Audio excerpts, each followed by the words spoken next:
Hello, guys, and welcome. Hope we're all doing well.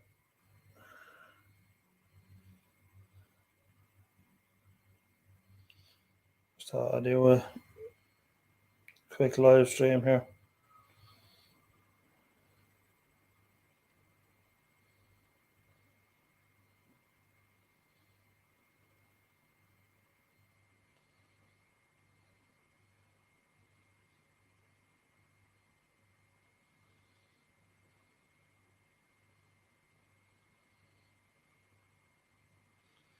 Hey, Sarah.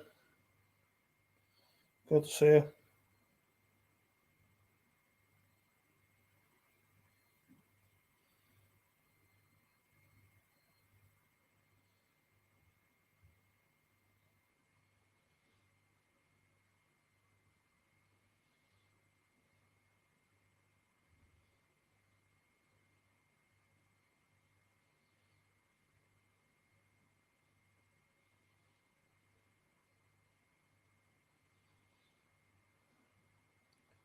How are you all doing?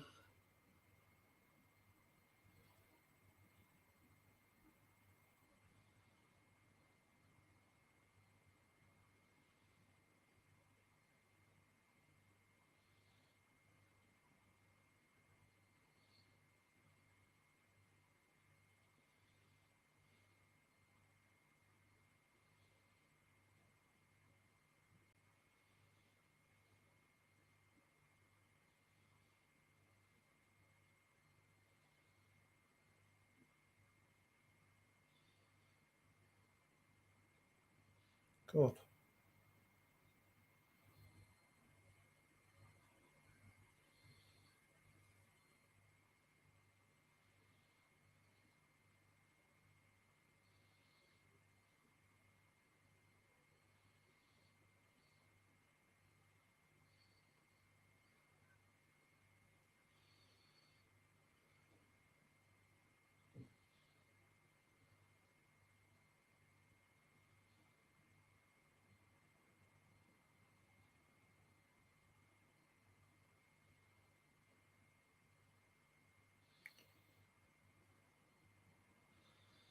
Just want to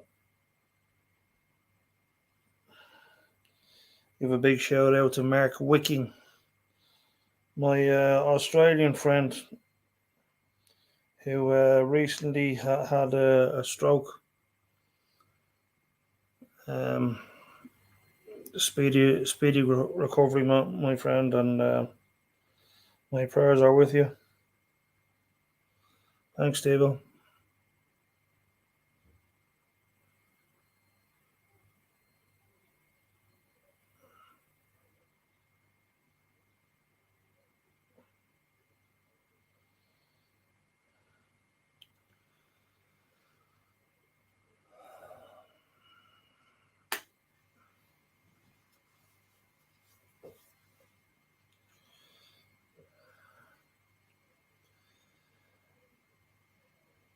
Yeah, my friend from Australia, he had a stroke there Tuesday. So I just want to give him a big shout out and tell him that my prayers are with him.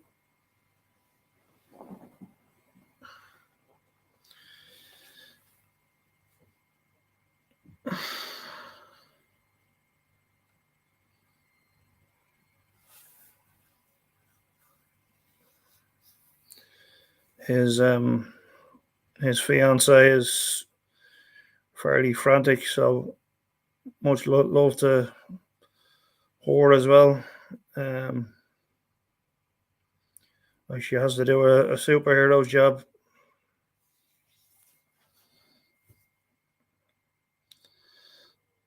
and do it all alone.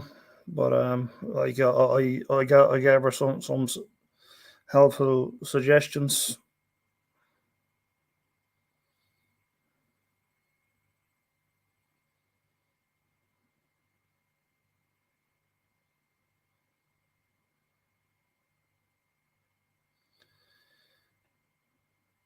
So hopefully he takes heed of them.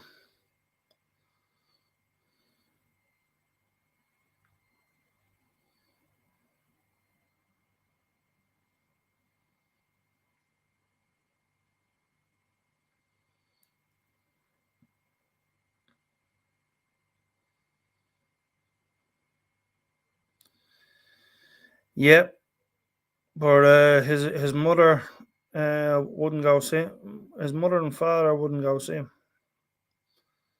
which is a bit upsetting.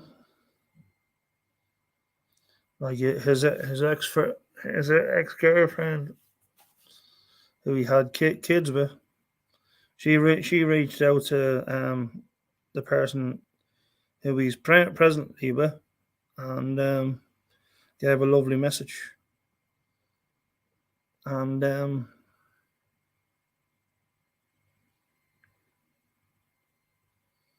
so yeah, sad news.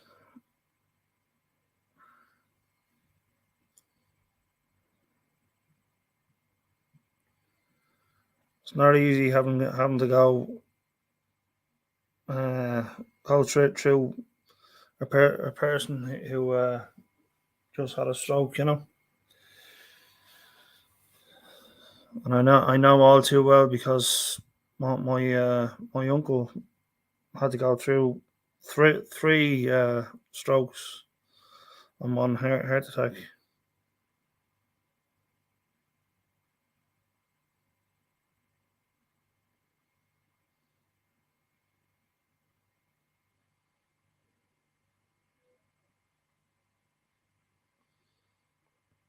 Yeah, I mean, I hate as much as I hated my parents. Like I still went to see them. Like that, they hated me as well. Like that, you know. Like if there was someone, if the chips were down, you know. I mean, they even came to visit me in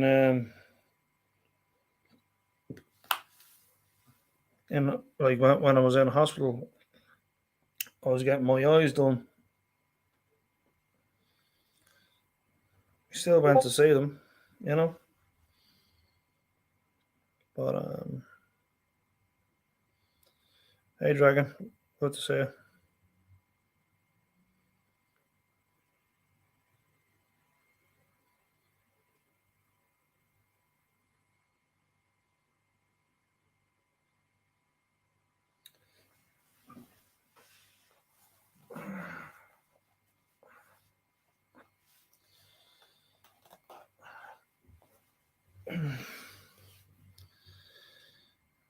Yeah, but I got sad news, Dragon. Sadly, you know. But thankfully he's stable. Anyway,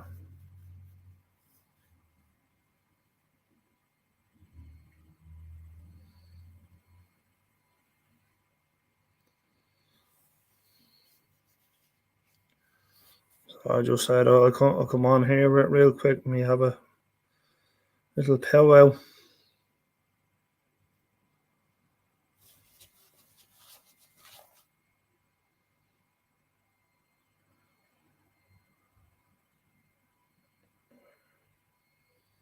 Between the old used to be and a new used to be. I pray that women can get along. Yeah, they can. And they are. They're getting along well with them, you know.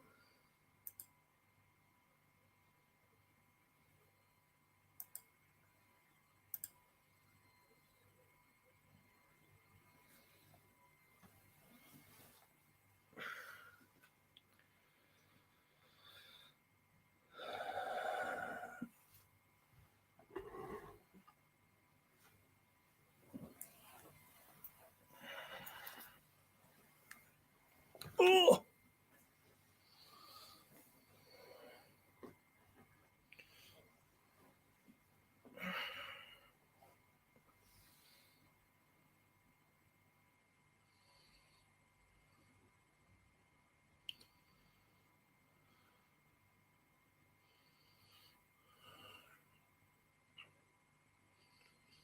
They're really coming together, like to support him.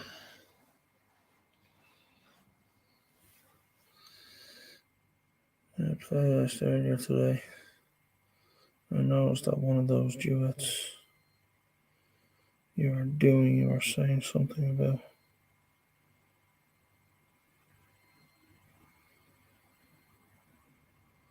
What are you talking about? Tinder.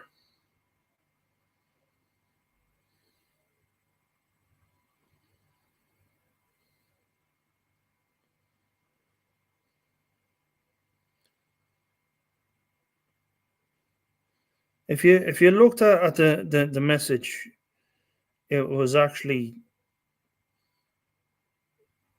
like to say why am I single?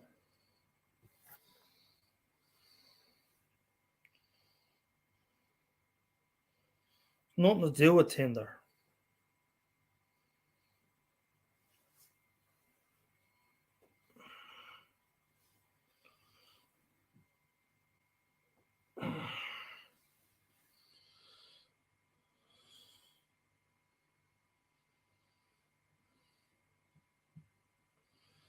Hey Simone, good to see you. Thanks for the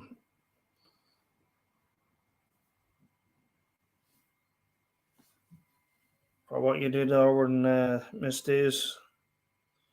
Appreciate it. It was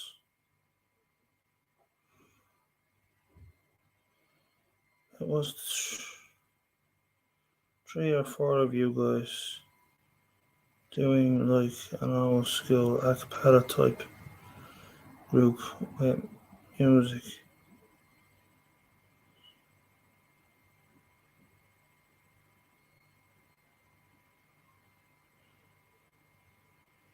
I don't know. I've no idea what you're talking about, Angie.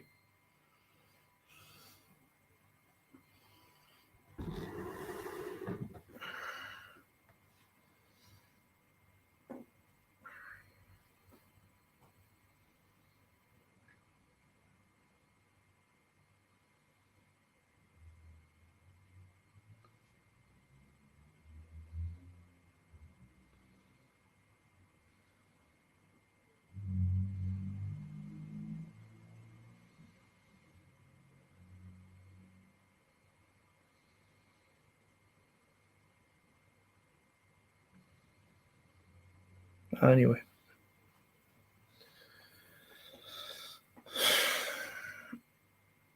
Hey, Andy, good to see you. Because I even made a comment. Did you look really on?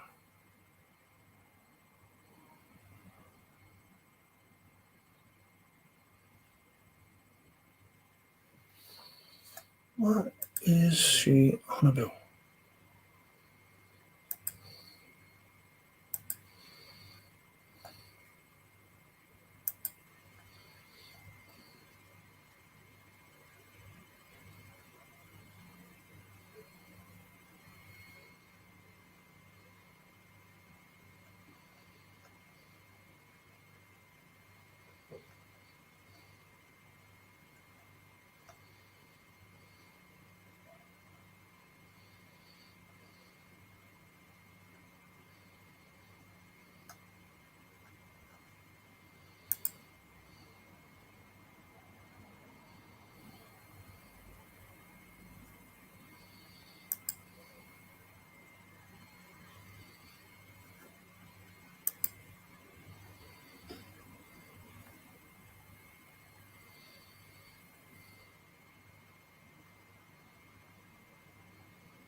Yeah, no problem, Andy. It was a pleasure being there.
If anyone wants to come up, or post the link. Hold on a second.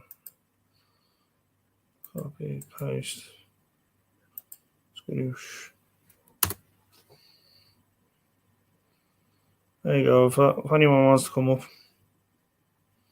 you're more than welcome to.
Yeah, I done a hit piece on that before, as regards to like ChatGPT, and it was very interesting.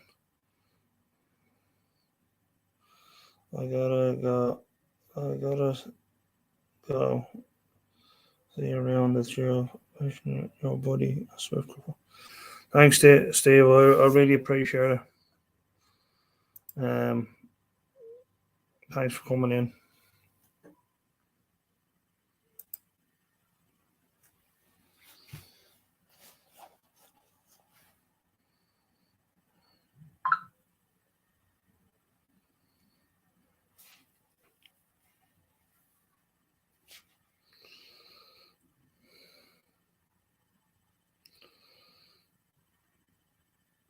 Hey, Dave Jones. Good to see you.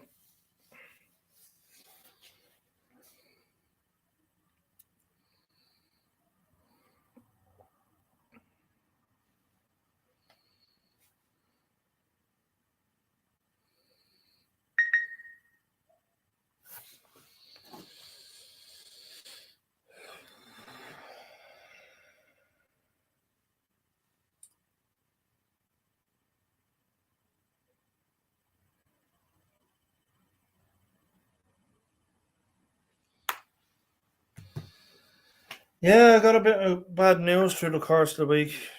They my friend from Australia, He got a really bad stroke on um, Tuesday, and thankfully he stabilised. But you know, my prayers go out to him. Big shout out to Mark Wiki.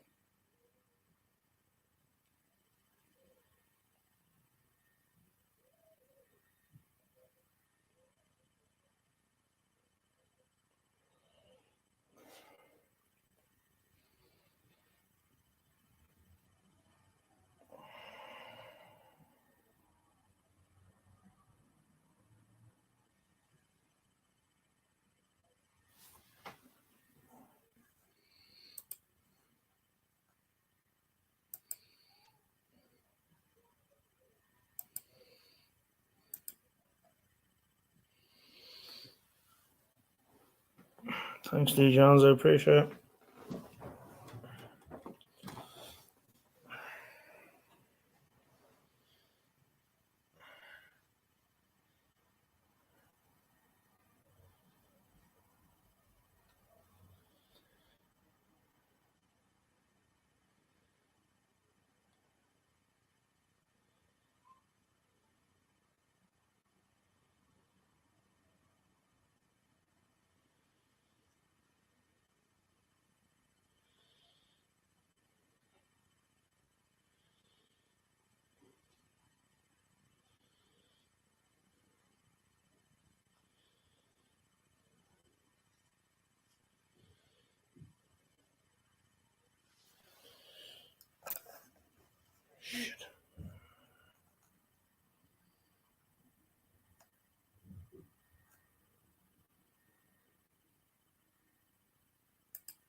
Yeah, anyone want to come up there? The more than welcome.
Yeah, guys, I went to see on a lighter note, I went to see um Evil Dead Rises.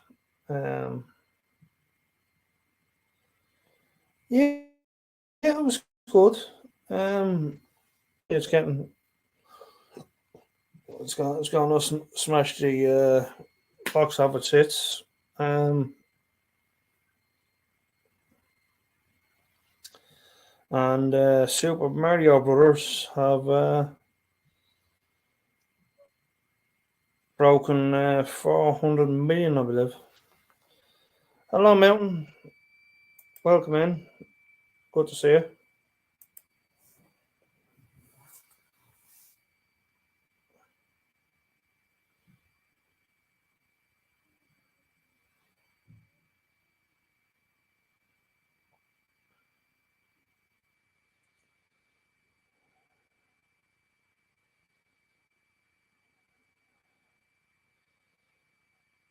Yeah, I done a four movie weekend there last week. So it was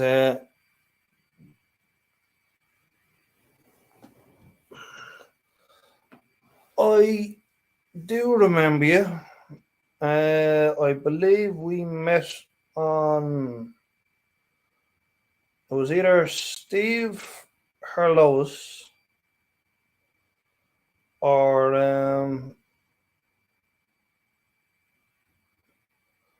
was it I'm the girl that sang. Yeah, I thought I was just about to say Belt Loop. Yeah, you were very good on that night. Yeah,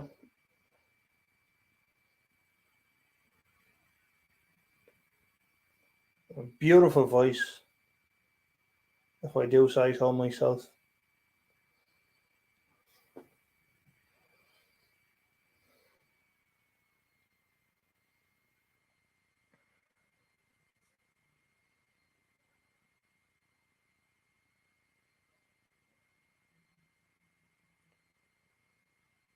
We're on top form that day.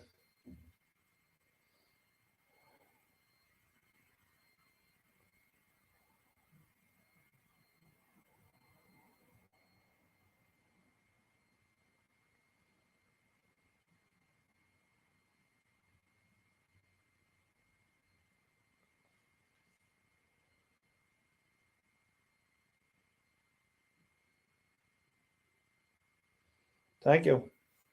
I appreciate that.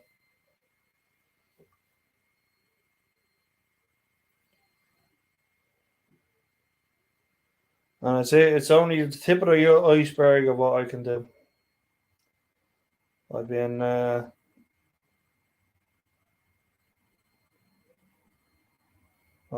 been really having a go on the other music channels.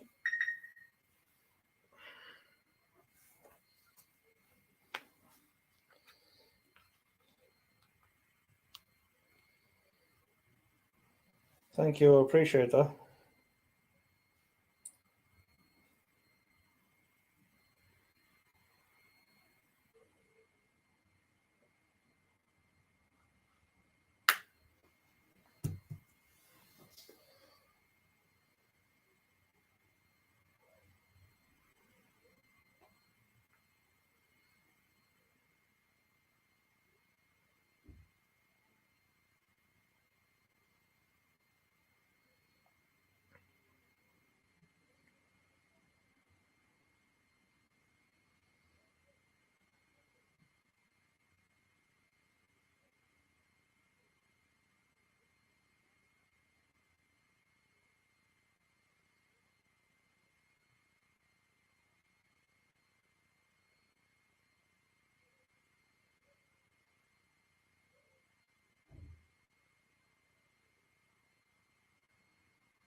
Uh,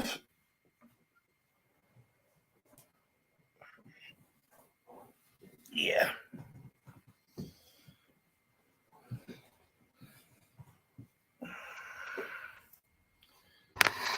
That's what most people come to my channel for anyway. Um,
Hello, Zim.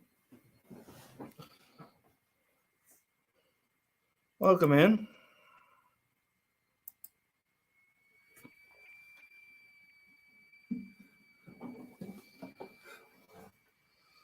I'm going to take a page from Mr. Bourne's and sing this one.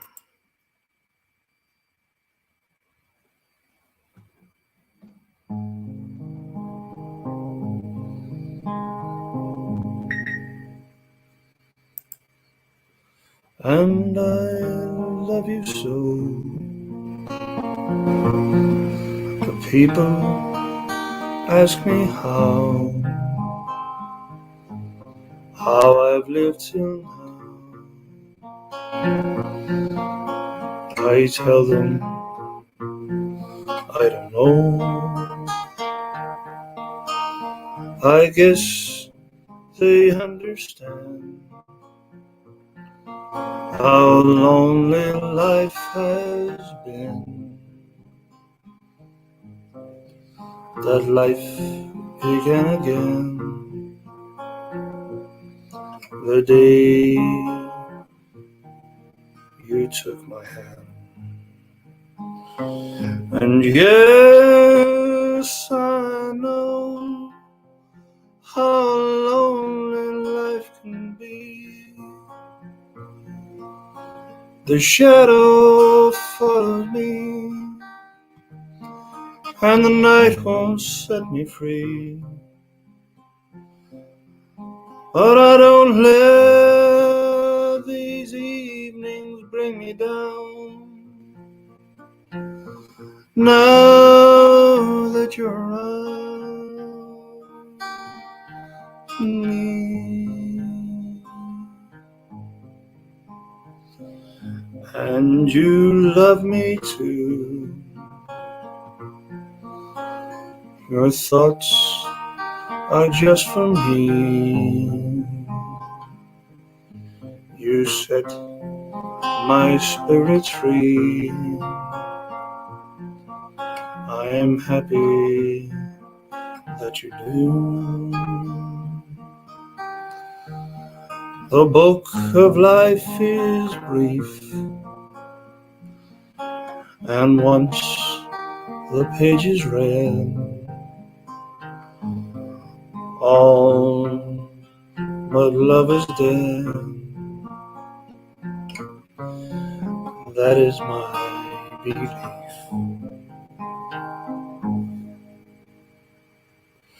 And yes,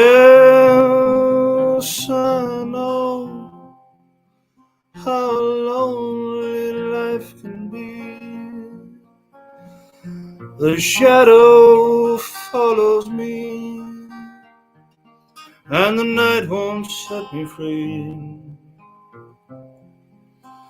But I don't let these evenings bring me down. Now that you're around me.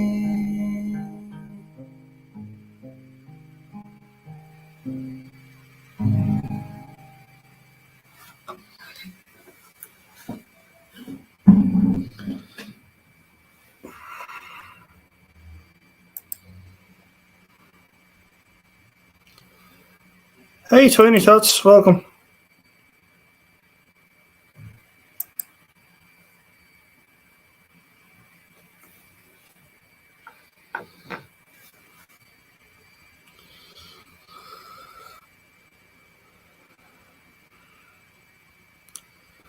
Hope you guys enjoyed that.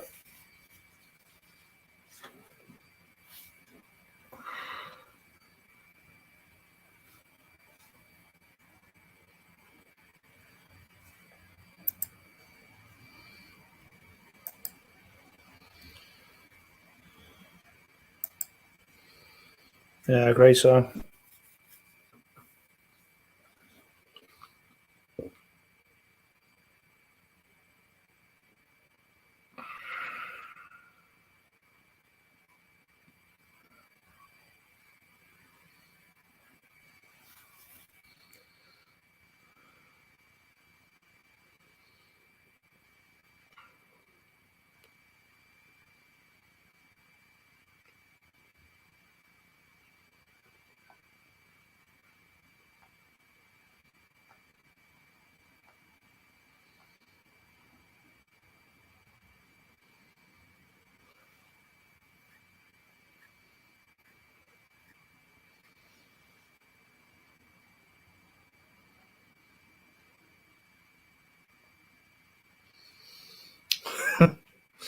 It's so funny.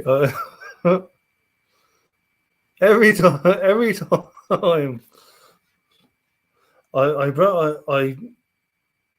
I make a let's talk video. Some musical comes in, and if I do a musical one, someone wants to talk. Oh, you're funny. I appreciate the support. I really do. It's just ironic. I will come to see you again. I must go tend my animals out of the in the barn. You have a beautiful weekend. Thank you again. Such a joy.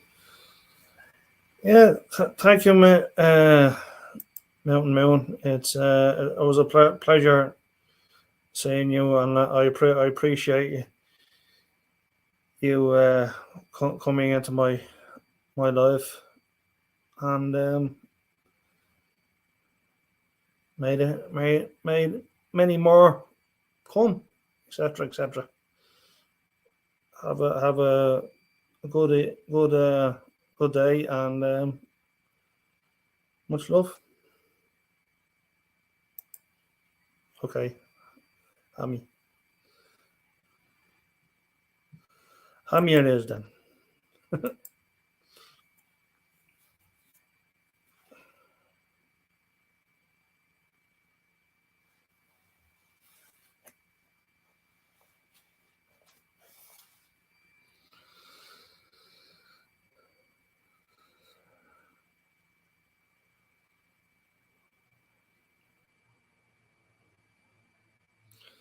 Take care, love. I appreciate you coming in.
Hey, Kelly, good to see you.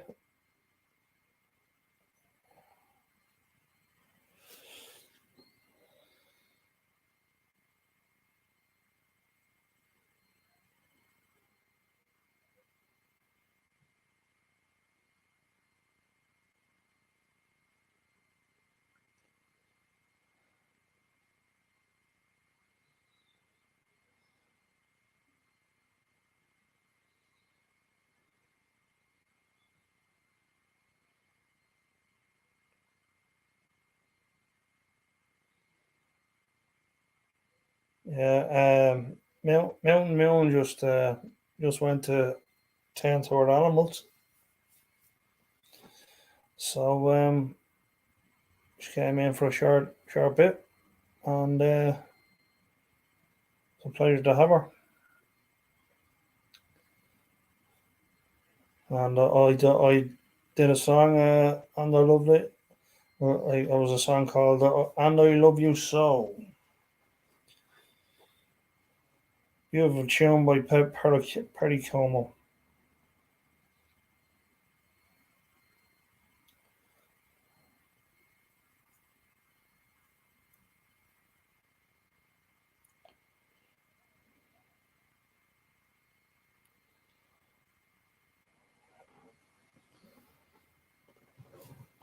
Yes, she did.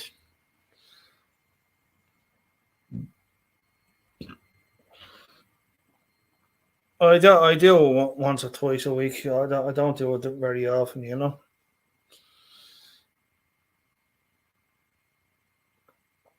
But I appreciate you coming.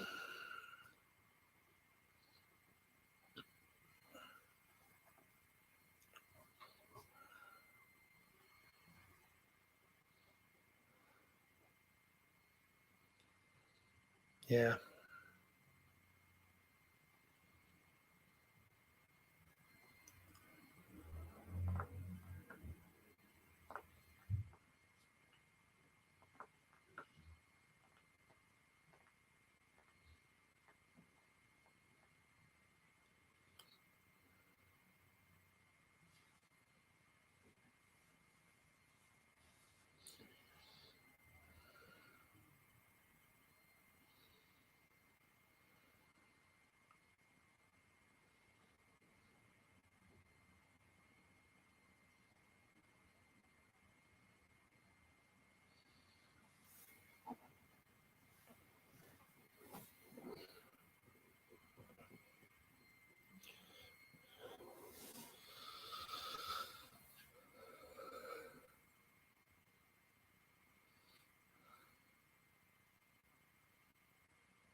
Christine,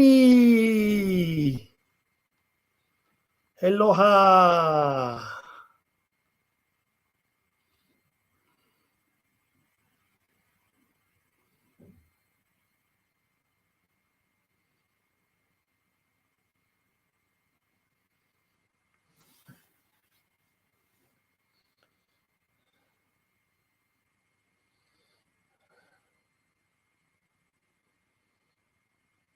Hello, Hotel. Great to see you. Thanks for coming in.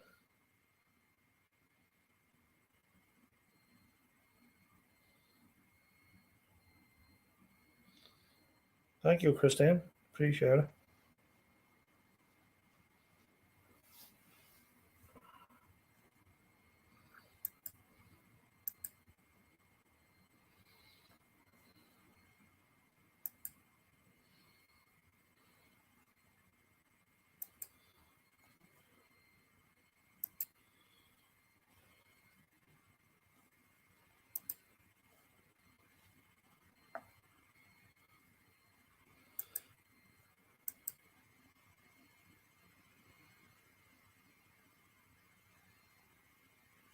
Okay. Who it is then?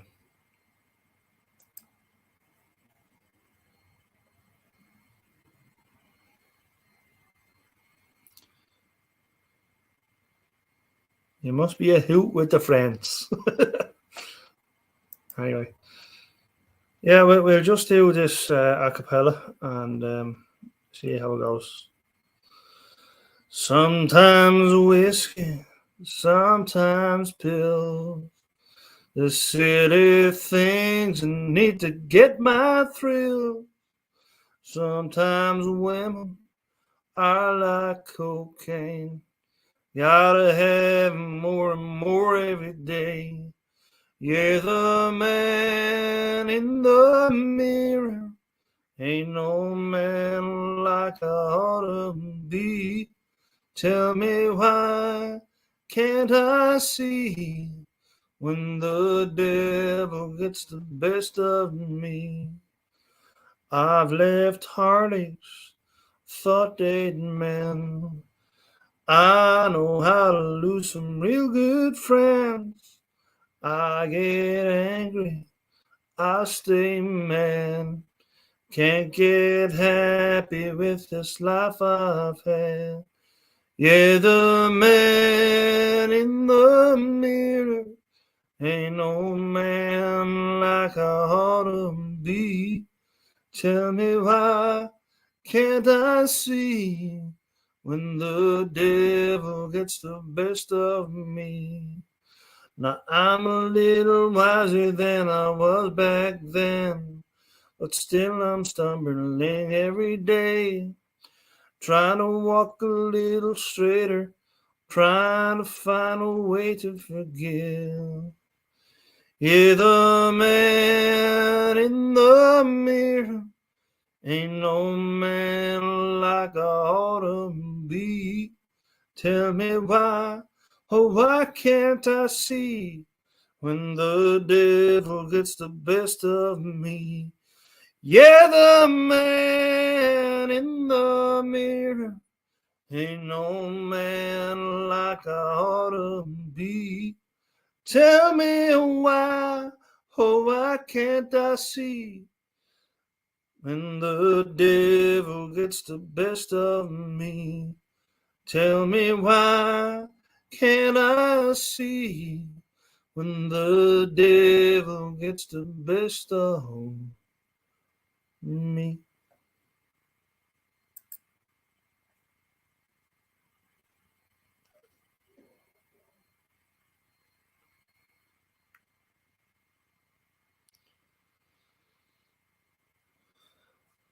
Thank you, Who.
Thanks, guys.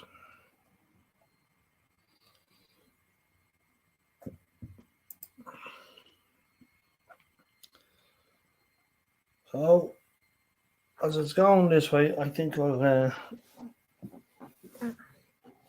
do something on the guitar.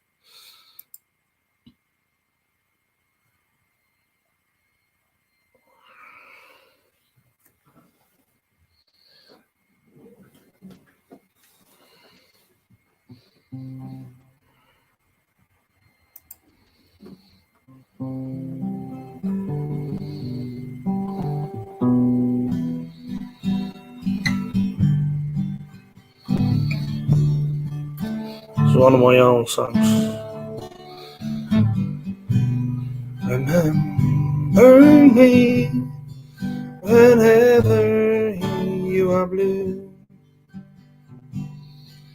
Remember me when there's no one holding you. Anytime you feel like you can't make it through, remember me and I will be with you. Remember me whenever you're afraid, and you lose your dreams along the way. Anytime you feel like you can't make it through, remember me and I will be with you. Every night and every day I'll be by your side. Just reach out and take my hand, and I will be your guide. Anytime you feel like you can't make it through, remember me, and I will be with you. Remember me whenever you're afraid.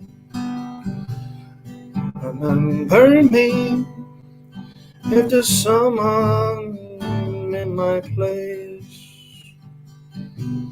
Anytime you feel like you can't make it through, remember me and I will be with you.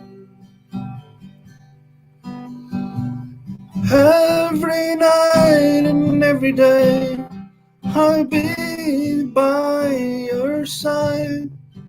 Just reach out and take my hand, and I will be your guide.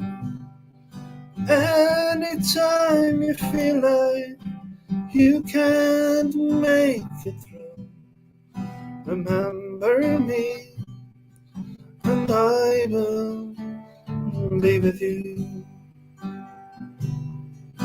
Remember me and I will be with you.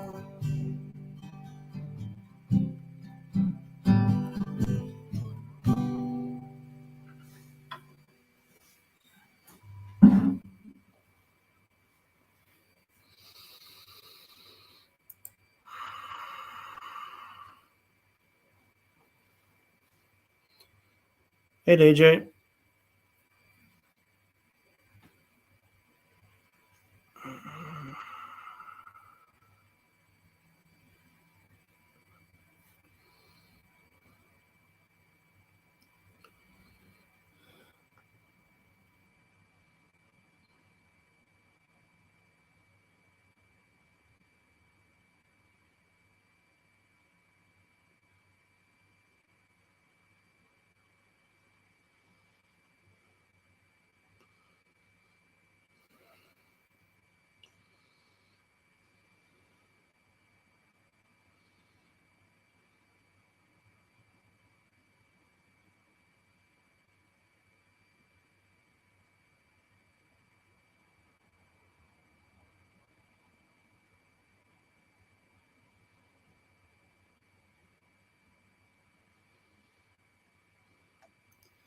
Yeah, who did this is who it is. It's Mr. Ed. It's just a little joke.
You know, the famous Mr. Ed and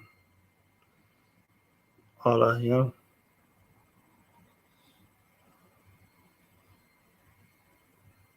Sure. Right, what's the cheesy joke one?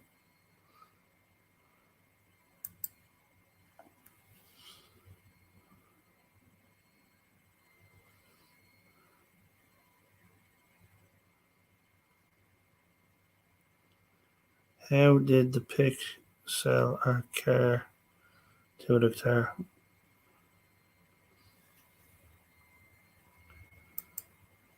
Right, letters on postcard, ladies and gentlemen. How did the pig sell a car to the guitar?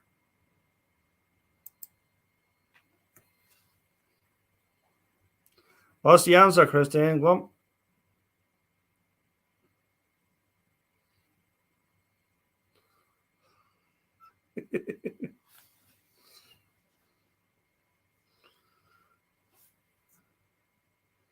He told them there was no strings attached. Very good, very good. I like that one.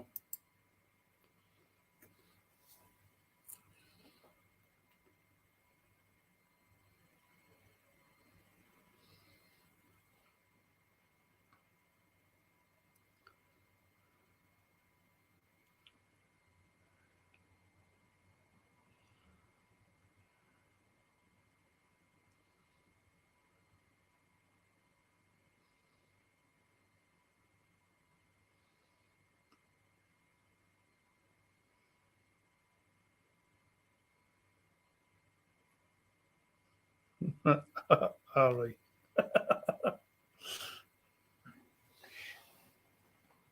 And she'd be right too.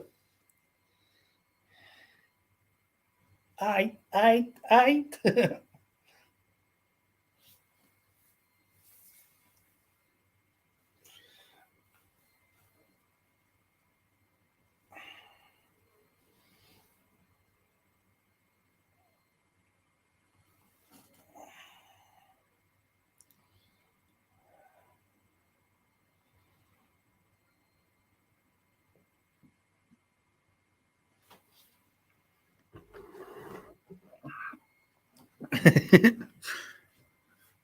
There you go, folks. We got it in writing. She'll be here all stream.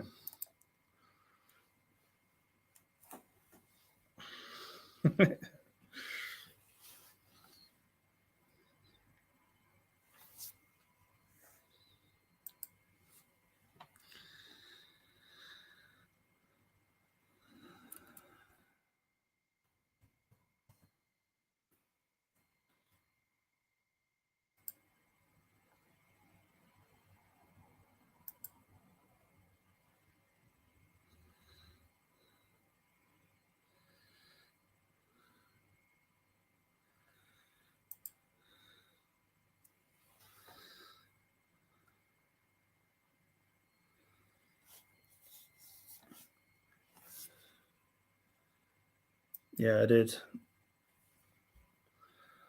I've been doing the. Welcome to the good DJ Ronnie. Good afternoon. Good to see you. I'm doing a little cleanup right now, so I just figured I'd drop in while I tend to my aquatic turtles. Which apparently... Have you got your YouTube on? Oh my God, I'll be back. Almost lost this girl here. There's the old girl right here. This is my friend Puffy. Hello, Puffy. I just wanted to, give you a quick introduction. Right now, she's a little, jumpy because she doesn't appreciate being taken out. In fact, she already got into a little trouble. I don't know why there's a little blood on one side of her face, but I'm going to have to put some ointment on her. What did you do, Puffy? How did you do that? I think it happened before I took her out because lately she's been trying to escape from the tank, and I think she might need to lay eggs. So I'll put a little ointment on her face, and then I'll try to put her in a sandbox, and maybe she'll lay eggs. But I have two of these girls in a 150-gallon tank right back there. So right now, I was actually putting a tube in to add water because you get a lot of evaporation when you have all that surface area. And then I'm going to vacuum the floor of the tank as well, just because, when you run a tube, you can form a siphon. And that's the easiest way to clean. But how's your afternoon going, Eddie? Yeah, it's going all right. Cool. Yeah, and then this girl's got a stepsister in the tank, too. I call her stepsister because, adopted them, separately. But her sister, she's huge. Oh, that one, it kind of scares me how big these girls can get, Yeah. Was it a snap turtle or what kind of turtle is it?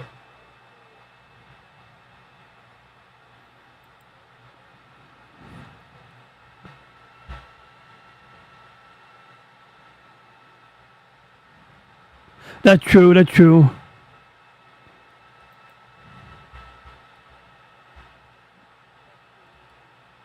Yeah, I could drop a link into at some point after I'm done managing these, herding the cattle, herding the turtles. I'm a turtle herder.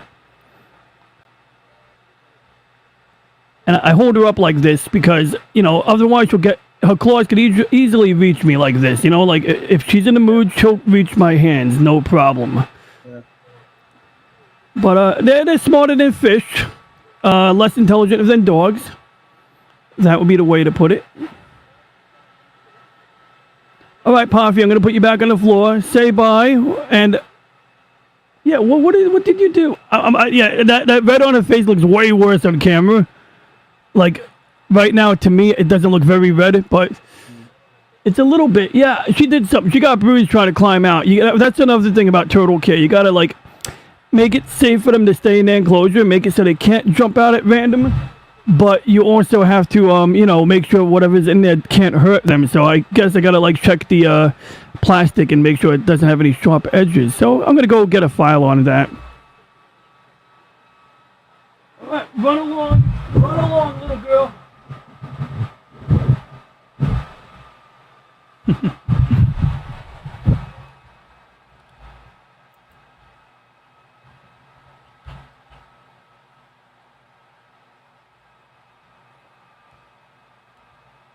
Yeah, so do you sing professionally, Eddie? I do, yeah. Makes sense, yeah. Sounds like you do, yeah. First time I met Eddie Gannon, I was tuning into Echo Base Network, and he just seemed like a mild-mannered gentleman, And then I hear this dude singing, I'm like, holy shit, he's a singer too, part of my language. But, sometimes you don't expect that, someone's calm and chill, and it's like, you got the singing voice, whereas me, I'm not allowed to sing. I sing, people tell me immediately to stop. As you know, I'm a member of Echo Base Network. Oh, yeah. I joined up with them a while ago, too. I don't always get to watch them on Saturday because it's a work night, but, I love what they do. I think I'm an entry-level member. I might be the lowest tier member. I'm not I don't know which one I am, but, what they got? Jedi Knight. I'm guessing they got membership tiers, with cool Star Wars names. Padawan, probably Jedi Knight, if I had to guess,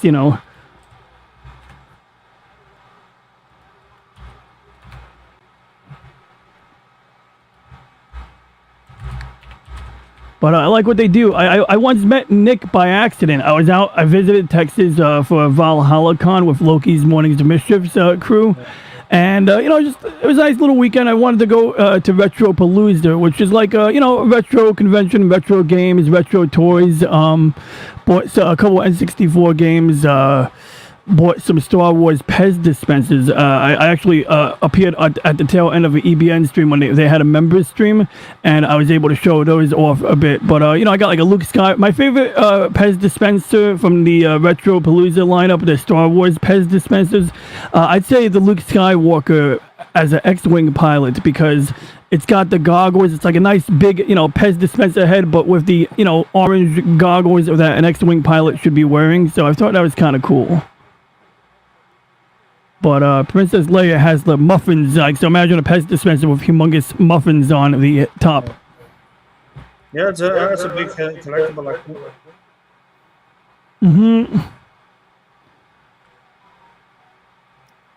if you has been very collectible, like the Disney's, the Marvels. I did get a few Christmases ago, like actually many Christmases ago now.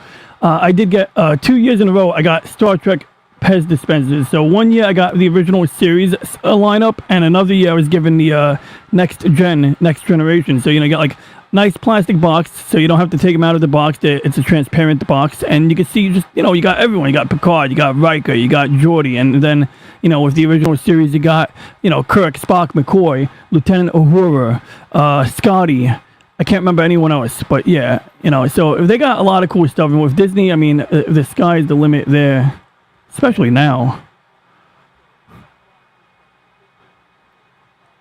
Yeah, I'm just curious what my membership level is. So on Echo Base Network, I am currently a Padawan. Yeah, I'm a Padawan, so I'm not even, I'm lower than Anakin. Then again, I'd be a Jedi Master or whatever. Cool. Yeah, I never stream with out headphones. This is the first time I've streamed without headphones, so it's a little bit of a new experience for me. I'm trying to not make the volume too loud so I don't get feedback, but it's been interesting. I think a lot of people. I'm sorry, carry on. There is feedback. Yeah, there is. Yeah. Oh well, actually, I should also note, aside from the feedback, if I lower my speakers completely or enough, you're also going to hear a lot. You're hearing a lot of background noise, right? Yeah. Yep. I can explain. In fact, I'm gonna really briefly. I'll show you why there's background noise. Just one moment.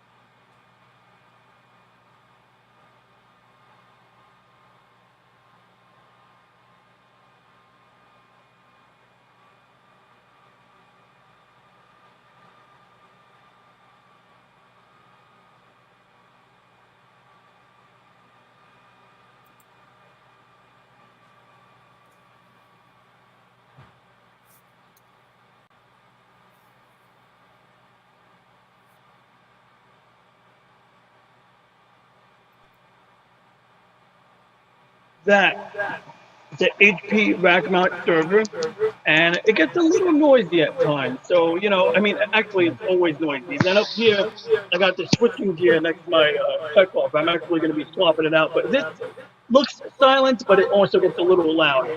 But it's mainly this guy. We're packing 12 hard drives in here right now, 10 of them in a group, and then we have the we have like 6 fans behind the hard drive base. So we literally if I was to slide out the cover, you'd have like a little cube, 1, 2, 3, 4, 5, 6.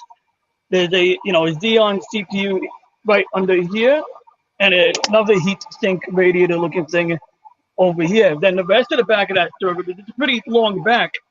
There's actually 2 graphics cards in there. So we have a NVIDIA 1080, GTX 1080 with 8 gigs, and when it's running, it's going to get louder. When it's not running a game, okay, nothing. And then I have an NVIDIA Quadro, and that's what I use for, like when I'm video streaming. If I'm playing a movie that's stored on these hard drives, this has a media server application that will transcode it in real time. It'll basically, convert the video from one format to another as you're watching it, so that it's compatible, or so that if you're on a bad cellular connection, you can compensate. So anyway, I'm going to get back to my desk now, but I just wanted to share that with you. Okay.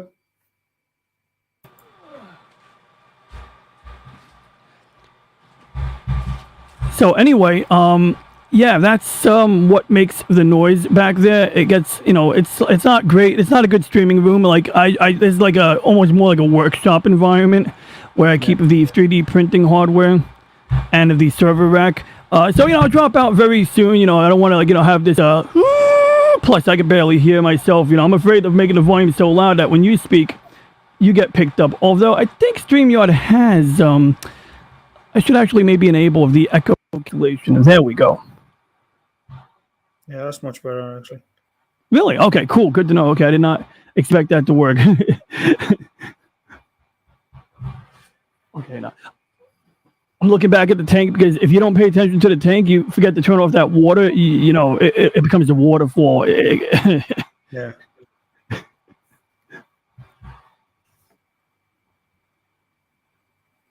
Yeah, and then I got my Poffy buddy. Her name is Poffy. I have her walking around right now, so she's just kind of like doing what turtles do, which I guess is explore and look for places to hide, which is what confuses me. It's like the turtle wants to climb out of the tank, but then when they get out, they just want to look for cover. Yeah. So they're little. Mm-hmm. It's what they do, yeah. Like they always trying to find like they try to find a rock or something, Mm-hmm. See, I'm throwing in a towel. I'm putting on headphones here. All right. Hello, Kaz. Welcome. Oh, that sounds good. Yeah, I just I'm experimenting. Like I usually headphones I can hear better, especially this room. I mean, got a tornado behind me as you just saw.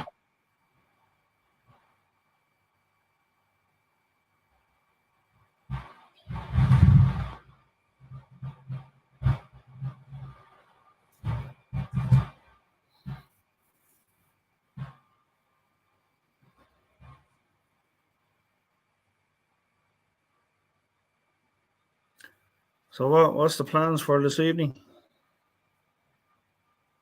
Well, I'm gonna take my turtle out. But jokes aside, I got up a late start today. So basically, like I just had to get this out of the way. I'm seeing the turtle tank is, evaporating a bit. So, I figured, okay, I also saw there's some stuff on the bottom of the tank. So my first order of business is tank maintenance. So that's, what we're doing right now. After that, I wanted to stream or record a video or something like that. Just give me one moment. I got to check on my turtle. Okay, don't step on the turtle. I'm on stream. So I just had to make sure someone didn't step on my turtle.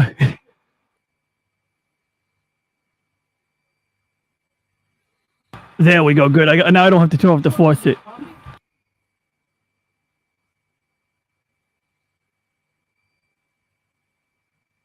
Good. At least I don't have to turn off the faucet. But yeah, other than that, I was thinking about streaming a game or, something like, I got, it's the end of my weekend, so it's like, I got to do something, it's like my weekend ends tomorrow morning. Like I got work at 7 a.m. So, got to make the best of it. So bike ride maybe. Oh, shoot. You know what I have to do? Absolutely have to do. I did make a review for the Super Mario movie. And I need to upload that. I did some editing, and then the only reason I didn't upload it yet is because I wanted to do some, whatchamacallit, add some graphics to it, polish it up a bit, So I have an N64 hooked up to this machine via HDMI. I have an HDMI installed on the inside of that machine, and so I was able to record some clips. So basically, originally I was going to insert clips from other people's videos, and I said, no, you know what? I might as well generate my own clips if I can do it, and not use screenshots. So, it's like I wanted to have the "It's a me, a Mario," and all of that jazz. Well, it's actually pretty good. It was apparently it's getting 400 million in the box office at the moment. It's doing really well, like in the box office. Mm-hmm. Especially with all the people downloading and streaming today. If a movie could do that well, I mean, look, they got me to come out to a movie. I don't usually drag my butt out to the theater, So if a movie could drag me out to the theater, I'd imagine a lot of other people are going too. So and I'm happy with it. Like, without ruining it, I'd say like the only thing I was apprehensive about was the voice, and I mean that's a very minor thing to get tripped up about, but it was fine. He sounded like an Italian plumber from Brooklyn, which is, what Mario basically was. Yeah. And even like I didn't even know who did the voice of who did what, Joe Rogan, Seth Rogen, but he did all right. Even though like I like to pick on Seth Rogen nowadays and make fun of his work. No, he did all right. He did okay Donkey Kong, and Jack Black. I think he was King Koopa if I remember correctly. Well, he did singing, and he did the type of singing that you expect from Jack Black. So I say it worked. I think everyone, they made a new movie. They made it their own in some regard. And, member berries galore. That is Mario. You expect member berries. Any video. It was actually Jack Black as Bowser. Chris Pratt as Mario. Correct. Anya Taylor-Joy as Princess Peach. Interesting. I was wondering who did the princess. You have Charlie Day, who played Luigi. Seth Rogen as Donkey Kong. Toad was Keegan Michael Key. And that was the cast. Yeah, I'd say I think they all did a pretty good job. I mean, like the princess starts off with that princess trope, where she's kind of like stuck up and a bit deprecating towards Mario, but it makes sense. Like I mean, look, we get that from Princess Leia in A New Hope. If we're gonna compare princesses here. And she's like, "Why is there a giant carpet walking in front of me?" Poor Chewbacca. That's one of the Pez dispensers I picked up was Chewbacca as well. That came with the set. Crochet. I'm sorry, I was looking at the chat. I can learn to crochet. It's funny. People make like little, like sweaters for the turtles, or you could buy them. I was thinking about buying one. I keep putting it off because I don't want to buy a sweater for my turtle until I get the measurements right. But I do want to get. I think it would look really cute, especially like for holidays. You could do something for Christmas time. You could do something for any holiday. And I don't think the turtle would like wearing it, to be honest. My tortoise would be more cooperative. The turtle would probably try to like, I don't know. I don't even want to. Yeah, I mean, I'm getting a sweater for my tortoise because he's small, so it's not a big sweater, and he's pretty docile. They don't get as aggressive as these guys here.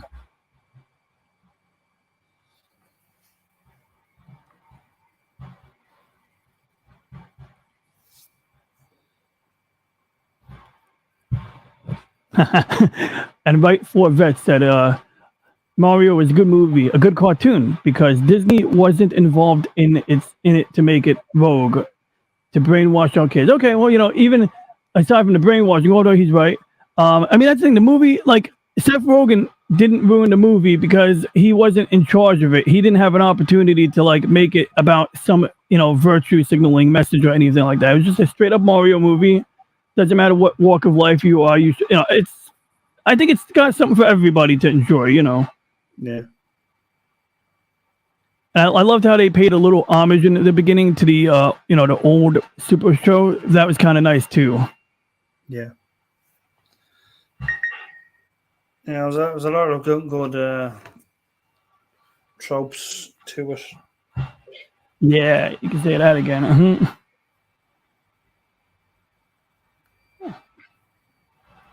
Interesting. Just gonna make a little adjustment to my printer real quick.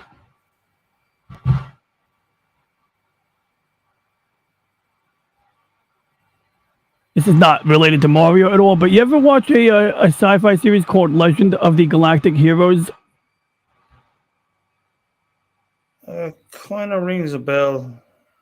Oh, basically, I downloaded a 3D printing model of one of the ships from the show, and I'm looking forward to seeing how that comes out. It's like, it's sort of like Gundam, except without the mechs, without the giant robots, which sounds kind of like, what do you have if you don't have giant robots in Gundam? But that's like what it is. So let me see here if I can get a picture of STL file. Oh, okay, there it is. So this is like the actual download I downloaded. So you can see here it's got like, you got a ship, and that's the top view. There's our side profile view. There we go. And it's a cool all around ship. You got some antennas, you got your engines in the back, you got gun ports on the front. And I'm dying to have a print, and if successful, I should be able to paint it and get something resembling this. Nice. It's actually fairly similar to the alien ship. The alien ship, like the one from the movie Alien. In the second warship. I think so. Yeah, let me see here. It's kind of similar type of style, I can see it. It's got that rugged style, and it did come out. This anime series came out after, so it wouldn't be surprising if that did have some inspiration there. Even like Metroid, same thing. They're in Japan, but they were totally inspired by Ridley and Kraid, or one of them was inspired by the alien look, for example. But would you say it looks like the second ship from Alien, or one of the ships? Like, because I know in the first Alien movie you had the Nostromo, which was like, like a big refinery ship. Although you had like the little ship docked on the front of it. So we have, for example, for reference here, there we are. We got like this big thing, of course, and I think this is the part that detaches from the Nostromo here. Is it the? I think it's the. As far as I know, it's from the second movie anyway. Okay, then in that case, I could see the resemblance there. Probably, what was it? The Dauntless, was it? I'm not sure. Yeah, I don't remember the name myself, but I'm sure I can find it. I'm just gonna do a quick look. Let's see here. Movie ship. But honestly, like I've seen. Oh wow, yeah, Sulaco. Oh yeah, I'll get a couple of pictures of this, but. Yeah, dude, I could see the resemblance. You're right, because like it's like almost like backwards, because like the front of the Sulaco looks like this, whereas the battleship Hyperion's ship is more like the front of the Sulaco. But basically, it's with the original Star Trek, the Enterprise was intended to be upside down. So when Gene Roddenberry showed up to to pitch it. What happened was they fell off the stand, got flipped over, and they said, "Hey, it looks better upside down." And then that's when they decided to make the Enterprise, orient it the way they ended up doing. Yeah. But yeah, that's a cool ship, though. So you can kind of see the the similarity right there. I definitely see it in this angle. Yeah. No, but it's just a very solid design, and it's like, I think one thing that I found attractive about the ship I'm currently printing is that it has that look where it's practical looking, some ships are very impractical looking.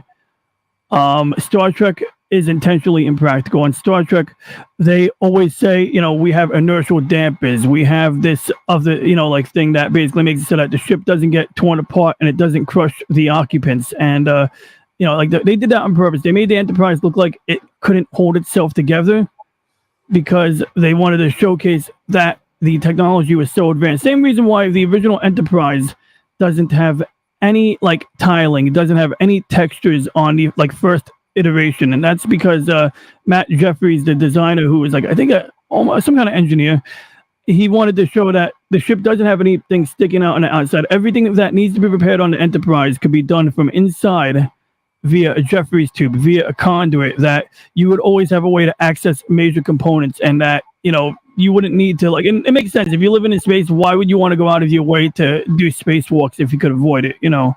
But later on, I think in the movies, they started adding the Aztecing, which is basically that, you know, you got the saucer section, and you got the little, like, you know, squares on it. They call that an Aztecing pattern. And I think, you know, it's more realistic. It's just that, you know, they kind of made a departure from that original design philosophy. But getting back to, like, the Sulaco and, you know, the battleship warship Hyperion, if that's the name of it, the Hyperion. You know, you just have like a straight design. You know, you got your propulsion units in the back. There's no delicate like pieces. The engines aren't sticking off on the side, which the Enterprise, they did do that on purpose. They wanted the engines to be off to the side. In fact, I have a ship. There's another similarity. It's like the Serenity from what was it? Farscape, is it? Correct me if I'm wrong, because I think it's from Farscape, if I'm not mistaken. All right, I grabbed the wrong ship, but I have a ship. So unfortunately, I gotta find a nacelle. Like, I'm literally going. I find this in the basement, missing a nacelle, and I really need to find that. So one thing about the Enterprise and the Voyager and any ship like this is the warp engines are always away from the hull, because otherwise you get radiation, you get all kinds of sickness. So I mean, the original Enterprise, they were way out there, and that was the reasoning, was because these are like big, dangerous warp engines. You got magnetic fields, antimatter, gravity, and all that. Now, Voyager also has that geometry thing going on, you know, where it can bring them up. In fact, if I put batteries in here, these will move up and down. And they did that because they wanted the warp engines to be parallel. They always make the warp engines in line of sight of one another, and it's very rare that you'll see them separate.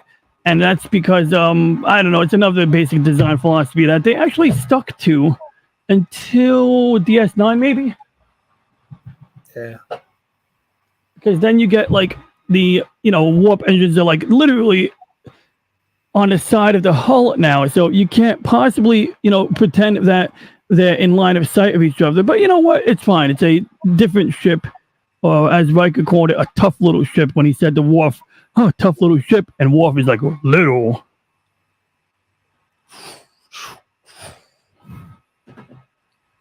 But you know, so I just love the styled design. A ships that I want to see. You know, I read a few books in the past year. Forever War was an interesting book, and any book I read where they describe a ship, it's like I'm upset they don't include like a picture of the ship. You got to like really like, you know, dig for that.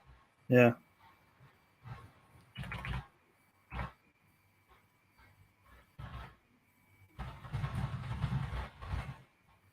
You have like any favorite ship, any favorite like sci-fi franchise starship? Yeah, Voyager was definitely one of them. Yeah. There's another one that Caucasian Sasquatch mentioned. It was called the Serenity. Oh, Very. I believe it was Farscape, if I'm not mistaken. yeah. But I you know, I watched Farscape a couple of years ago, and then I think the Serenity. It looks like sort of like it looks like I've never watched Firefly. Okay, yeah, I'm out of loop on Firefly for sure. Like literally, like never seen it. Been meaning to check it out. I've been told it's a good show. You know, I just never got around to it. Yeah, Firefly. Yeah, but that looks yeah, cool. Yeah, Firefly. Hell yeah. Yeah, it's a beautiful ship, and I like that. It looks like it's got some vertical landing capabilities. So a lot of sci-fi, they just kind of like land, right? Like you got a shuttlecraft. Yeah. And it's like, if the engine's on the back, and apparently my impulse engines are in need of repair. I got a fleet of ships that are in need of repair. These were like in random boxes, but you know, in any case, the impulse engines are on the back of this shuttle, although the original series shuttles were a little weird because they didn't have warp engines. So these nacelles here are apparently part of the impulse propulsion units. Whereas in later Star Trek shows, these vents or something like these vents would be situated on the back and they would serve as your impulse drive instead. But even then, like the only way you can land in Star Trek, Star Wars, and Star Wars is, they have gravity repulsor technology, which is definitely cooler. Like, I mean, if I had a choice, if these existed, yeah, I would want that technology. It would be way more efficient to be able to just have some means of, negating or opposing gravity. But with the technology we know now and the sizes we currently have command over, this is what would actually have any chance of working.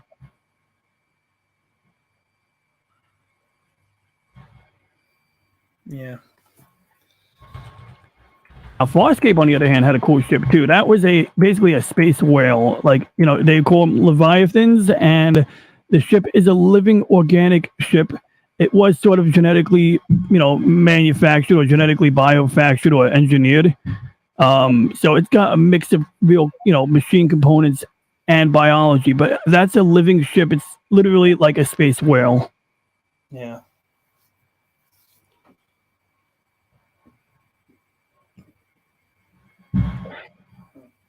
I think the Battlestar Galactica, that was a fairly big ship as well.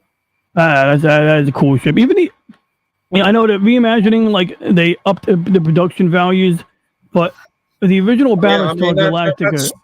That's fundamentally the OG, like the yeah. Galactica, I mean, they couldn't make the new design without replicating the old one. The old one looked so cool in its own right. Like they basically did make it a little better on the new one, but I would love to just have the original one in a model on my desk or something like that. I never bought one of those, but I've seen some models and pre-assembled, ones, and it's a cool looking ship. And once again, like, it's a pretty realistic design, assuming that you make that leap to nuclear engines, because right now every space vehicle has, chemical rockets, and they have to be like 90% of the mass of your vehicle. Whereas in Battlestar or anything else, the engines are obviously like a quarter of the ship, not even. And that's because they have nuclear propulsion. They can, make more use out of the small amount of fuel that they carry. But yeah, the Galactica, beautiful ship. The reimagined Galactica too. I mean, that was an interesting concept. The way that the what do you call it? The docking section would kind of have to retract before going into a hyperspace jump.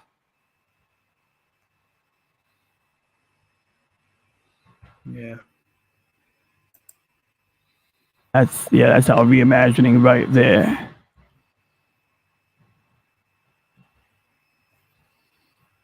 Can I drag and drop? I just did a test. I want to see if OBS lets me drag and drop. It does not. Okay. Now I want to see the old one. I don't want to see this new one. Ah, there it is. Oh, yeah. That's a beauty. Oh, yeah. Yeah. I never noticed the recessed engine design, but you see, like, got this gigantic section on the back where you put your propulsion and all of that crap. And with nuclear propulsion, something like this is attainable. Star Wars, they have their ion engines, and that also same concept. Like, in fact, we already have working ion propulsion that is making pretty good progress. Like Elon's, SpaceX Starlink satellites, they launch on a chemical rocket, but they go into a low orbit to save fuel, and then they take something like 3 weeks to boost themselves up to a higher orbit. But they're doing it on electrical propulsion. They're using ion engines, which are great because you don't need to carry like actual propellant like you normally do. You don't need to have a big fuel tank. You just need to have like a certain chemical and certain types of metal compounds in there. And as long as you can supply the electricity, which, they got solar panels in space, there's plenty of sunlight. The thing will work. So a normal rocket, you'll never see a normal rocket burn for more than like 5-6 minutes, if that. Like the biggest rocket, most smaller rockets, you're lucky to see them run for like 2 minutes. But with ion propulsion, you could run it for weeks or months on end. So the big problem with ion engines is they are slower. They accelerate more slowly. It's almost like having like a sheet of paper sitting on your hand, weighing it down. But if you add up like the sheet of the paper times every second for like 1,000 hours, it picks up speed. It really does. And so, there's potential in something like that. One problem about Voyager, though, I'm looking at the balance of this ship right here, and one thing that always annoyed me watching Voyager was landing. So when it lands, it's got to have a landing, strut. In fact, I think there's doors here where I can line up my fingers to find them where it lands. But somewhere on the bottom, it's like 4 legs on the back. In fact, it's basically just 4 legs. Now, surprisingly, this is actually balancing on my hand right now. So maybe it's not so unrealistic, but on a TV show, it always looks like it shouldn't be balancing, that it shouldn't be able to land, Yeah. Although right now, it's actually balancing pretty well in my hand. I'm actually kind of surprised. Maybe there is some realism. But when watching sci-fi, I always justify things. So, for example, when Voyager looks like it can't balance, I figure, okay, maybe these warp engines are very heavy. I mean, they got a lot of metal. They got a lot of duranium. And, seems like if you're going to have something that's heavy, it's going to be this. Whoops. There we go. Yeah, and we got the warp coil on the inside of that blue.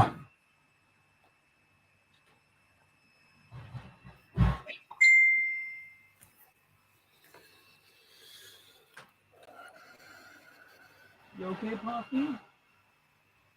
Yep.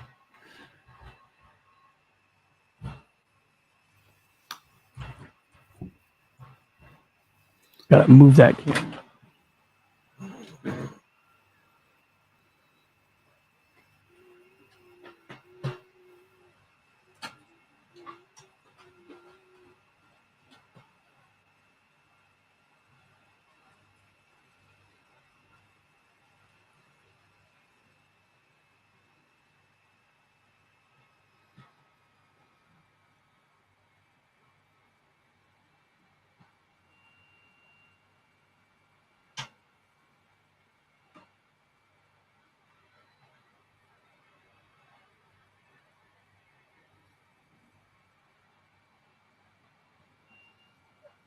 There we go.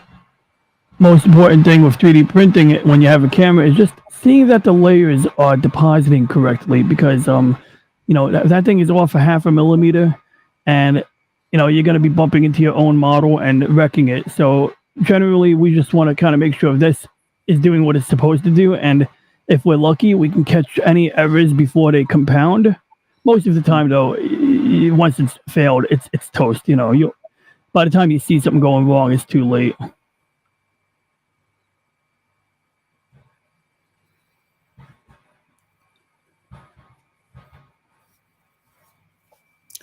It's amazing what they can do now, like nowadays with 3D printers, because it's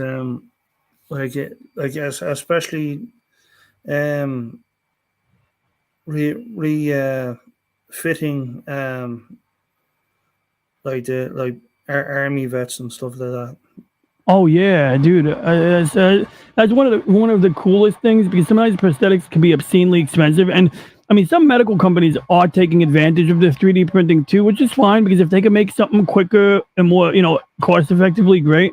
But even then, there's recently someone in my community made a 3D printed arm for a kid because they were able to get it done, and I'd imagine going through insurance, or if the insurance even covers it, this would be a whole astronomical expense, but seemed to work out having an arm. I would hope that we get better electronics in the future. We're making progress, but better ways of controlling prosthetics. Right now a lot of it is just there to cover up the the stump.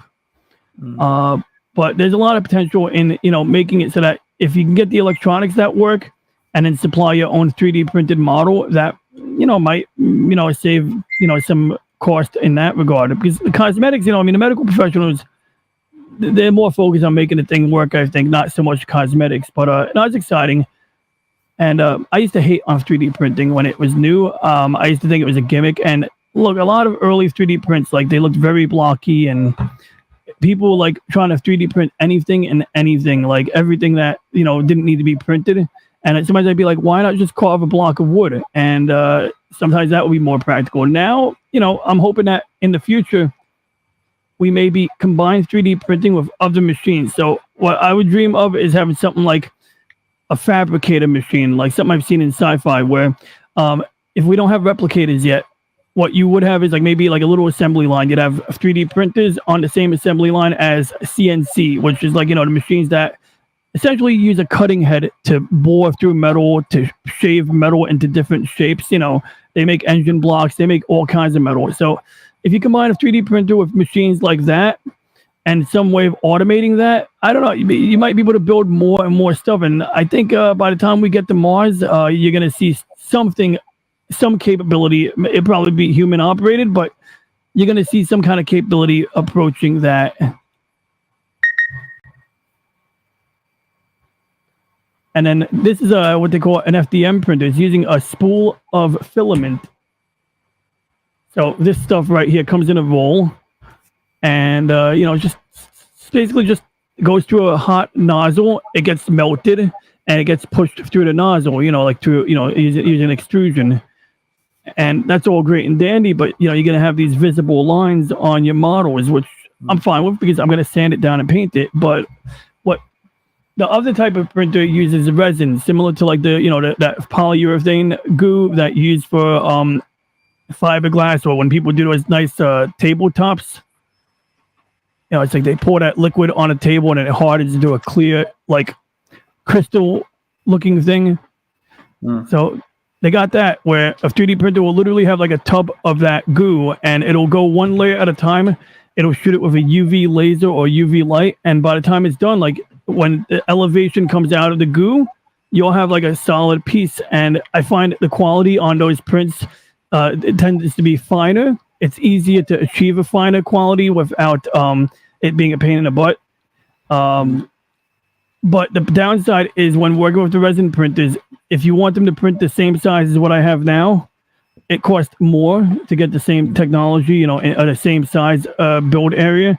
And then the other issue is when working with the resin, it doesn't only smell, it's literally creating toxic fumes. So it's like you have to have like the top of this tent has like an opening on it. I have to hook up a dryer vent. If I had that type of printer, I'd have to hook up a dryer vent and bring it to the window to extract that toxic air.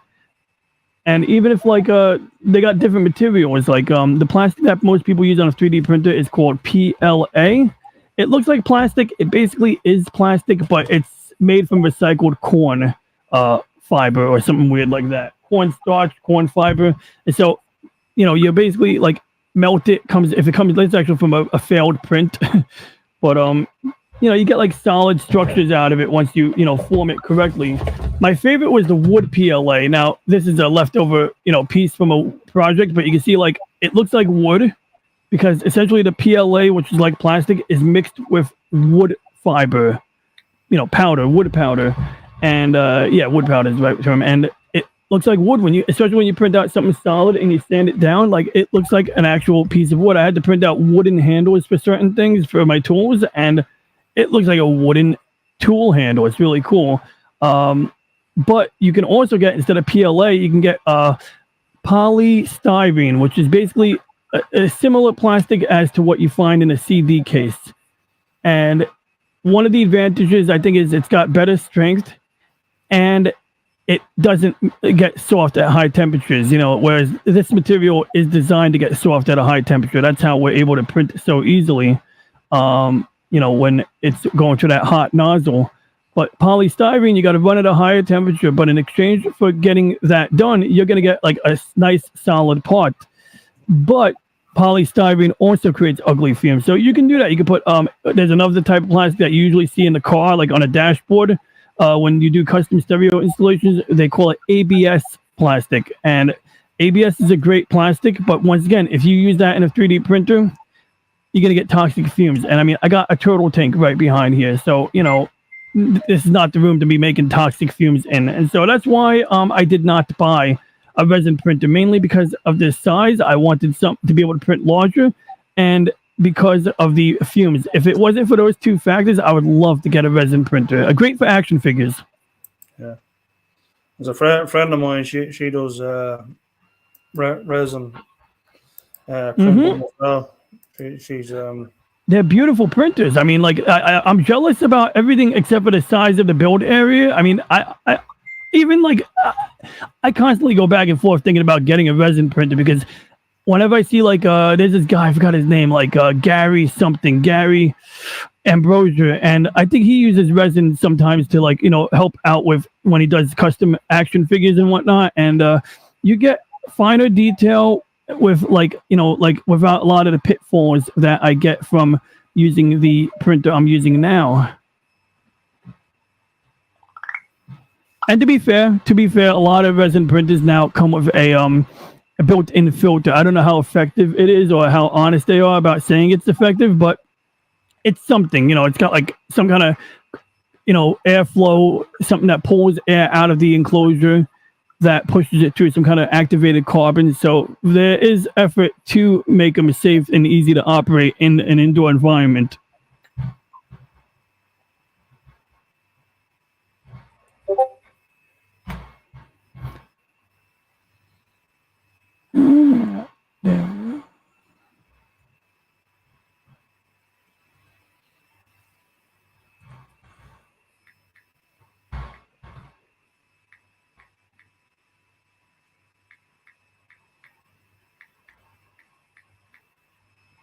There we go.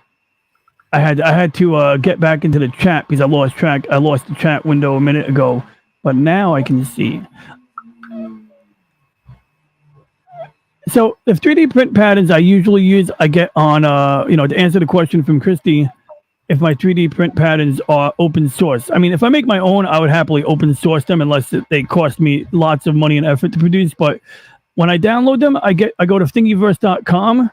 A lot of times they're open source, but now that you mention it, I don't always pay attention to the licensing. So if somebody had something on Thingiverse, it could just as well be Creative Commons, which it's close enough, But this particular model, the one I'm currently printing now, is not open source. As far as I know, I mean, I literally paid. This is the first time I ever paid for something. I was so desperate to get this ship, or I was so interested in getting this particular ship, I decided to splurge the $35, which I generally avoid.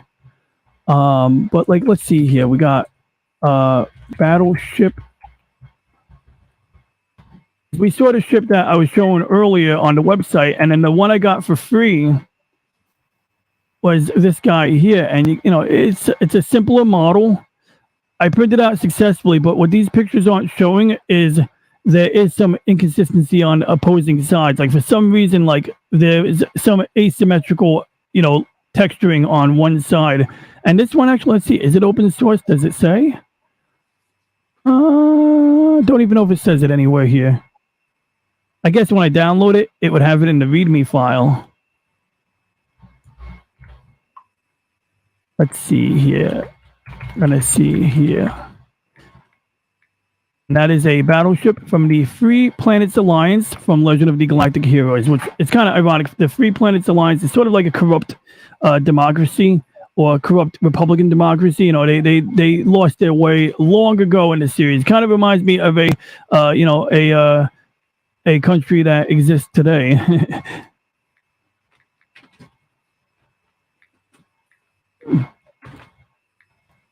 Oh, of course, it's in a zip file.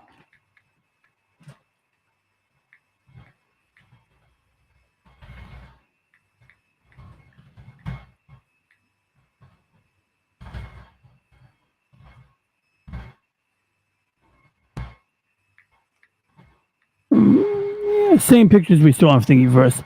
But yeah, I'm surprised. Sometimes they'll get a README file, like the text document I opened earlier will sometimes tell me something useful. This one doesn't tell me what licensing it has, because that's a good question, especially when you want to sell something, it's important to know.